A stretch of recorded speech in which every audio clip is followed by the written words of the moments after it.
Hey Kyle, guess what I did this weekend? Do I have to? Come on, man. I ran 26.2 miles around Chicago and it was incredible. Well, I chugged 26.2 beers and that was also incredible. Damn it. You win. Again. That's all I do. Can't help it.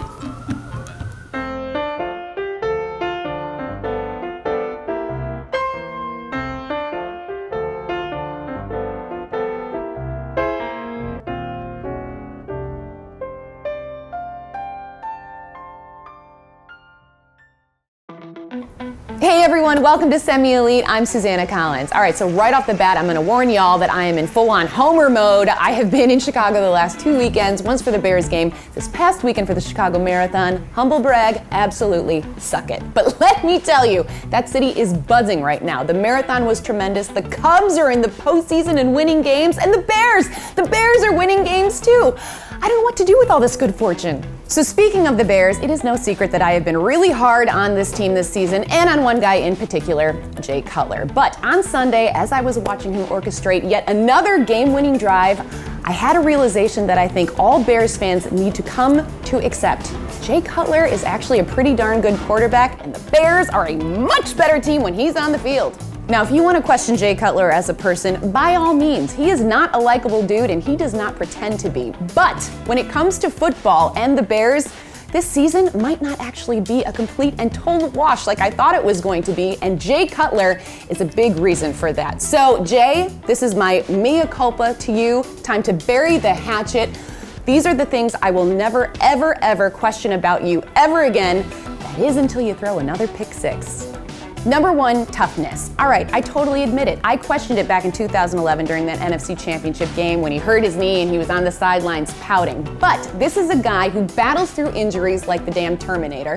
He has survived behind a woeful offensive line for most of his career. He's been sacked 212 times just as a Bear and survived 2 seasons with Jamarcus Webb as his left tackle. Dude should not be alive. Number 2, his talent. Like it or not, Jay Cutler is probably the best quarterback the Bears have ever had. Hey now. Sorry, Kyle. Let's take a look at this list of QBs. Rex Grossman, Craig Krenzel, Cade McNown. Ooh, what a sexy group of QB talent, said nobody ever. The truth is, when you actually look at Jay Cutler's stats and compare him to those guys, the guy is on top. He leads the franchise in completions and in yards, and he's only 2 TDs shy of tying Sid Luckman's franchise record of 137. Is he Aaron Rodgers or Tom Brady? Absolutely not. But who is? Newsflash, a good QB is a little bit hard to find, and I would gladly take Jay Cutler over the likes of like Ryan Tannehill and Sam Bradford or Colin Kaepernick or any of those middle-of-the-road QBs any day. Number 3, his ability to come through in the clutch. And this was on full display the past 2 weekends when he drove the team 62 yards in the final seconds of the game to set up Robbie Gould's game-winning field goal against Oakland, and then this past weekend in Kansas City when he led the team to 2 touchdowns in the final 2 minutes to lead the team to victory. And this is not a fluke, y'all. Jay Cutler has 22 game-winning drives under his belt, and this season alone, he has a 60% completion rate when the Bears are within 7 in the 4th quarter. Those numbers don't lie. So Jay Cutler, on behalf of all Bears fans, accept this apology, and for the love of God, stay healthy because I can't handle any more Jimmy Clausen nonsense. All right, so I've been waxing poetic about the Bears and Jay Cutler, and hey, the Bears are 2-3, and I feel really, really good about that because I didn't think they'd win a game all season. There is another team, however, that is 2-3 as well, and I have a feeling that those fans aren't feeling so chipper as the Bears fans. This is my buddy Matt. Hey. Big Seattle fan, and if I had told you that at this point in the season, the Seahawks would have the same record as the Bears, what would you have said to me? You know, technically, the Seahawks are up half a game on the Bears, so that head-to-head competition. That's a really, really fair point. Honestly, from the get-go, that was the beginning of the schedule littered with tough games, Yep. and they're 2 overtime road losses away from being 4-1. This is a so team true. that, you know, the outcomes have been bad, but the process hasn't been that terrible. Okay, so in terms of like taking the temperature of Seahawks fans right now, what's the panic level like? It's moderate. This isn't a completely new phenomenon. Here's the thing: if they lose to Carolina at home, then I will. Then the smoke bombs go up. The alarm sounds for me. But right now, I'm cautiously optimistic. Okay, that's fair.